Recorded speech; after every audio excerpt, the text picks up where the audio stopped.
முழிக்கலையா ரெண்டு பேரும்? சாரா, நிலா. அம்மா நான் முழிச்சிட்டேம்மா. வா நிலா, பிரஷ் பண்ணிட்டு பால் ஊத்தி வைக்கிறேன், குடி வந்து.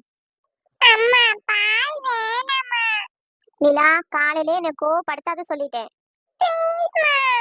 சரி, அப்ப டீ காஃபி ஏதாவது குடிக்கிறியா? எனக்கு எதுவுமே வேணாம்மா. எப்படிடி உன்னால மட்டும் டீ காஃபி பால் எதுவுமே குடிக்காம இருக்க முடியுது? எனக்கு பழகிடுச்சு. நிலாமா, வர வர நீ பண்றதெல்லாம் எனக்கு பிடிக்கவே மாட்டேங்குது நிலா. நான் என்னம்மா பண்ணேன்? என்ன பண்ணியா? நல்லா படிச்சா நல்ல 4 பேர் நல்ல பேர் வாங்கினா மட்டும் பத்தாது, நல்லா சாப்பிடணும், புரியுதா? ஹெல்தியான ஃபுட்டா சாப்பிடணும். நீ எதையுமே சாப்பாட்டு விஷயத்துல ரொம்ப நீ இது பண்ற. நல்ல ஃப்ரூட்ஸ்லாம் சாப்பிட்டு பாரு, எப்படி நீ கலர் ஆகுறேன்னு. நான் கருப்பாவே இருந்துக்கிறேன் போங்க. இவளை எப்படி நான் மாத்த போறனோ தெரியல. இதுங்க எல்லாத்துக்கும் ஞாயிற்றுக்கிழமை லீவ் விடுறாங்க, நமக்கு ஒரு நாள் லீவ் விட மாட்டேங்கிறாங்க. என்னடி, எங்க கிளம்பிட்டீங்க ரெண்டு பேரும்? மம்மி நாங்க பார்க்குக்கு போயிட்டு வரோம் மம்மி. யார் கூட போறீங்க? தனியா தான் போறோம். இல்லம்மா அப்பா தான் கூட்டிட்டு போறாங்க. ஆனாலும் உனக்கு வாய் அதிகம் சாரா. அது தெரிஞ்சாதானே. பார்க்கலாம் ஒண்ணும் போவேனா, வீட்லயே இருங்க. என்னம்மா பார்க்க போலாமா? பார்க்கலாம் போக கூடாதா, வீட்ல தான் இருக்கணுமா? ஏமா, ஞாயிற்றுக்கிழமை ஒரு நாள் தான் அதுங்க வீட்டுல இருக்குதுங்க. அன்னைக்கு அதுங்களை வெளியில கூட்டிட்டு போனா எப்படிதான் இருக்கும்? எப்ப பார்த்தாலும் படிப்பு படிப்பு படிப்புன்னு அதையே பார்க்க கூடாதுமா. ஏங்க, நீங்க நியூஸ்லாம் பாக்குறீங்களா இல்லையா? அங்கங்க பிள்ளைங்களை கடத்துறாங்க, அதை பண்றாங்க இதை பண்றாங்கன்னு சொல்றாங்க. அதுக்கு நான் தான் கூட போறேனேமா, கொஞ்ச நேரம் விளையாட விட்டு கூட்டிட்டு வரேன். கவனமா கூட்டிட்டு வாங்க. நேத்து கூட காந்தி நகர்ல ஒரு பிள்ளைய வந்து கிட்னாப் பண்ணிட்டாங்களாம். என்ன சுபா சொல்ற? ஆமாங்க, கடைசியில அந்த பாப்பா கத்துன்னு கத்தி, அப்புறம் அங்க இருந்தவங்க எல்லாம் வந்து அவங்களையும் பிடிச்சு அந்த பாப்பாவையும் பிடிச்சு அப்புறம் பேரண்ட் கிட்ட வந்து ஒப்படைச்சிட்டு போனாங்களாம். ஐயோ, சரி அப்பனா அங்க போகல, வேற எங்கேயாவது கூட்டிட்டு போயிட்டு வரேன். கவனங்க, எங்க போனாலும் பிள்ளைங்க பத்திரம். சரிம்மா, பாத்துக்கிறேன். சரி நிலா, போயிட்டு வா. சாரா, நிலா வாங்க. அம்மா நீங்க மட்டும் வீட்ல தனியா இருக்கீங்க, நீங்களும் வரலாம்ல.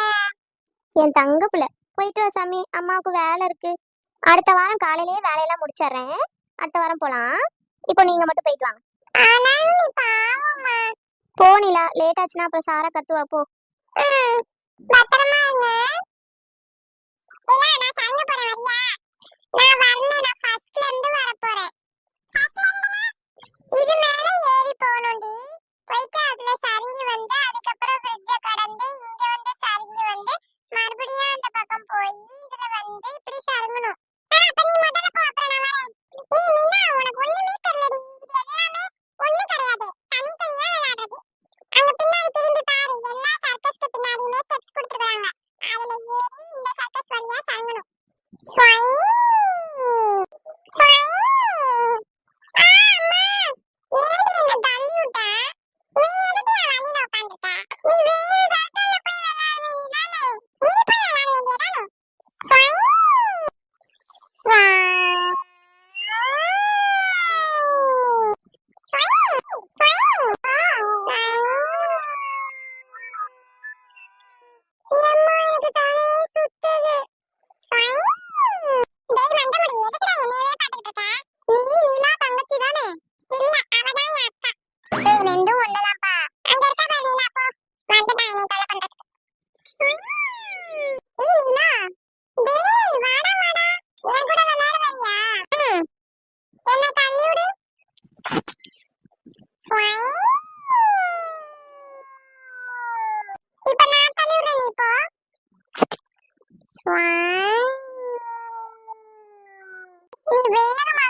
நிலா, சாரா எங்கம்மா? சாரா, மாமா விளையாண்டது போதும். நிலா, நீயும் வா, வீட்டுக்கு போலாம். அம்மா என்ன சொல்லி அனுப்புனா? உங்க அக்காவை தானே கூப்பிட்டேன், அவ பேசாம தானே வந்து நிக்கிறா. உனக்கு மட்டும் என்ன? பொழுது தனிக்க விளையாடணும். ஹோம்ஒர்க் முடிச்சிட்டியா? நிலா, நீ முடிச்சிட்டியா? நாளைக்கு வேற உங்க கிளாஸ் மிஸ் வர சொல்லிருக்காங்க, இன்னைக்காவது ஹோம்ஒர்க் முடிச்சு வை. என்னைக்கு அடி வாங்க போறோன்னு தெரியல. போங்க பைக் கிட்ட ரெண்டு பேரும். சாரா, இந்த சின்னதை சமாளிக்கிறது தான் பெரிய வேலையா இருக்கப்பா. சாரா, நிலா, உங்களுக்கு சாப்பிட்றதுக்கு என்ன வேணும்? மம்மி எனக்கு நூடுல்ஸ். அப்ப எனக்கும் நூடுல்ஸ் தான் வேணும். தோசை வேணாமா? ப்ளீஸ்மா, 3 மாசத்துக்கு ஒரு தடவை தானே நூடுல்ஸ் செஞ்சு தரீங்க. ப்ளீஸ்மா, ரொம்ப நாள் ஆன மாதிரி இருக்கு சாப்பிட்டு.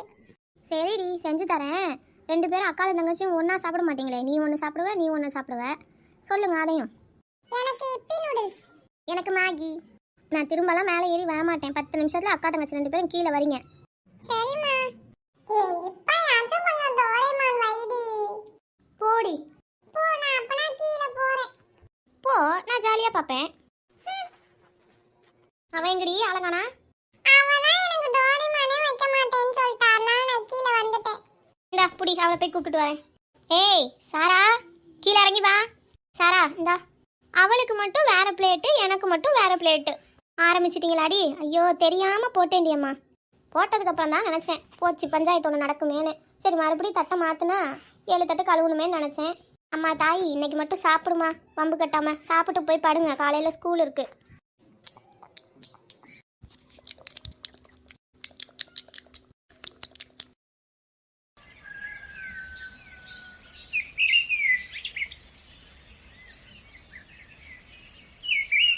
நானே 7 மணிக்கு தான் வாசல் வரேன்.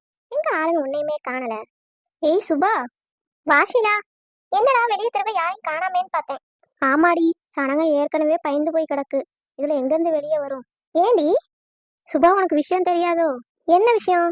இந்த டாக்டர் அம்மா எப்போதும் எந்திரிச்சு 5 மணிக்கு வாக்கிங் போகும்ல, அந்த அம்மா எப்போதும் போல வாக்கிங் போயிருக்கு. சரி, அப்ப அந்த 3வது வீட்டம்மா எப்போதும் அதான் 4:30க்கு எந்திரிச்சிருமே, எப்பவும் போல கோலம் போட்டுட்டு இருந்திருக்கும் போல. 4:30க்கா 5:30க்கா? சொல்றத கேள்வி. 4:30 மணிக்கு எப்போதும் போல அந்த அம்மா எந்திரிச்சிருச்சு. 5:30க்கு கோலம் போட வெளியில வந்திருக்கு. அந்த நேரம் பார்த்து எவனோ ஒருத்தன் அழிச்சேன்னு பிடிச்சி இழுத்து விட்டானாடி. ஐயோ, என்னடி சொல்ற? ஆமாட்டி, இழுத்தா கூட பரவாயில்ல, இந்த அம்மா பிடிச்சி கீழே விழுந்துச்சாட்டுக்கு மல்லாக்க. அடி எதுவும் படலையே. கேளு, அப்புறம் அந்த டாக்டர் அம்மா அதை பார்த்துருக்கும் போல. இவனை பிடிக்க போறேன்னு சொல்லி அந்த பைக்கில் போனவனை சட்டையை பிடிச்சி பின்னாடி இழுத்துருக்கு. அந்த அம்மா அந்த சட்டையை பிடிச்சிக்கிட்டு பின்னாடி ஓடி இருக்கும் போல. அவன் பைக்கை வேகமா விரட்ட போக இந்த அம்மா குப்புற விழுந்துருச்சு. ஐயோ, பெரிய கலவரம் ஆயிடுச்சே. கரை முறைன்னு சத்தத்தை போட்டு 5:30 மணிக்கு எல்லாம் எந்திரிச்சு வந்து பார்த்தா பெரிய சண்டை. அப்புறம் பார்த்தா இந்த அம்மாவுக்கும் அடி, அந்த அம்மாவுக்கும் அடி. அந்த 3வது வீட்டுக்காரம்மாவை இப்போ ஆஸ்பத்திரியில் அட்மிட் பண்ணியிருக்காங்க. டாக்டர் அம்மா வந்துருச்சு வீட்டுக்கு. அந்த அம்மாவுக்கு ஏதோ சிவியரா அடி போல மண்டையில் அடிபட்டுருக்காட்டுக்கு. அந்த பசங்களை கண்டுபிடிச்சாங்களா இல்லையா? அதனாலதான் சனமே வெளியே நடமாடாம இருக்கு. என்னடி ஷீலா இதெல்லாம்? இப்படி நடந்தா எப்படி? ஒரு பக்கத்து பிள்ளைங்களை கடத்திட்டு போறாங்க, இன்னொரு பக்கத்து இந்த மாதிரி. போ, உள்ள போ, போய் வேலையை பாரு. வெளியில வராத, கதவை தாப்பா போட்டுக்க. சரிடி, நீயும் போ வீட்டுக்கு. வெளியே நின்றுக்கிட்டு இருக்காதடி, போ வீட்டுக்கு. இந்த உலகம் எதை நோக்கி போயிட்டு இருக்குன்னே ஒன்றும் புரியல. எப்படி மனுஷ மக்கள் வாழ்றது? ஒரு பக்கம் திருட்டு, இன்னொரு பக்கம் கடத்தல், இன்னொரு பக்கம் கற்பழிப்பு. பாதுகாப்பு கொஞ்சம் கூட இல்ல. ஏங்க சொல்லுமா. ஏங்க, காலங்காத்தாலே வெளியில போக பயமா இருக்குங்க. ஏன்டி மணிதான் அதான் 7 நானே அசதியா இருக்குன்னு 7 மணிக்கு தாங்க வாசல் தெளிக்க போனேன். போனா அங்க வெளியில நடந்ததெல்லாம் கேட்டா திக்கு திக்குன்னு இருக்குங்க. ஏதாவது புரியுற மாதிரி பேசுறியா? அந்த 3வது வீட்டுல ருக்குமணி அக்கா இருக்காங்கல்ல, அவங்க தாலி செயினை அறுத்துட்டு போயிட்டானா. ஏய், என்னடி சொல்ற? தெரிஞ்சுதான் சொல்றியா என்ன? ஆமாங்க, தெரிஞ்சுதான் சொல்றேன். இப்பதான் ஷீலா வந்து சொல்லிட்டு போறா. சட்டை எடுத்துட்டு வா, போய் கேட்டு வரேன். அவங்க எல்லாம் இங்க இல்ல, ஹாஸ்பிட்டல் போயிட்டாங்க. சரிம்மா, நீ போய் வேலையை பார்ப்போம். அப்புறம் நான் ஸ்கூல் போவேல பாப்பா விடுறதுக்கு, அப்ப பார்த்து கேட்டுக்கிறேன் போ. சரிங்க. பாவங்க, அந்த அக்கா தலையில அடிபட்டுருச்சான். ஐயோ. நான் இதுக்கு தான் அன்னைக்கே சொன்னேன், ஒரு சிசிடிவி கேமரா ஃபிக்ஸ் பண்ணுவோன்னு. சரிம்மா, நீ ஒன்றும் பதட்டப்படாத. நான் அந்த சொல்லியிருக்கேன், அந்த தம்பி வரேன்னு இருக்கான். இந்நேரம் ஃபிக்ஸ் பண்ணியிருந்தா அவங்களை அடையாளம் காட்டியிருக்கலாம். நம்ம தெருவுல யார் வீட்லயுமே சிசிடிவி கேமராவே இல்ல. நான் ஆபீஸ் போகும்போது சொல்லிட்டு போறேன். சீக்கிரமா பார்த்து பண்ணுங்க. அன்னைக்கே சொன்னான், ஏன் தப்பு தான், பண்ணிருக்கணும். பண்ணியிருந்தா இந்நேரம் அவங்க சொல்ற மாதிரி அடையாளம் காட்டியிருக்கலாம் அந்த பசங்களை. போய் குளிப்போம், குளிச்சுட்டு கிளம்பி போய் சொல்லிட்டு வருவோம் முத வேலையா.